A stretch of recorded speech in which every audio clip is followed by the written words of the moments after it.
زبور 15 خدا کیا تقاضا کرتا ہے؟ اے خداوند تیرے خیمہ میں کون رہے گا؟ تیرے کوہ مقدس پر کون سکونت کرے گا؟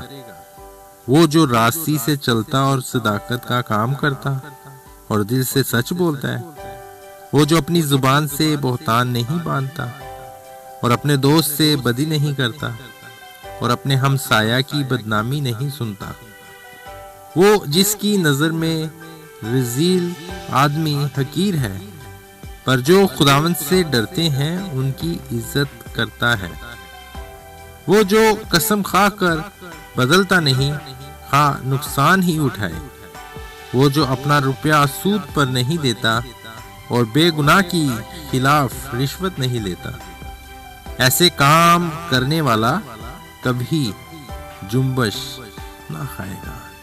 خدا کے کلام کا پڑھا اور سنا جانا ہم سبوں کے لیے باعث برکت ہو۔ خداوند کا شکر ہو۔ آمین۔ God bless you.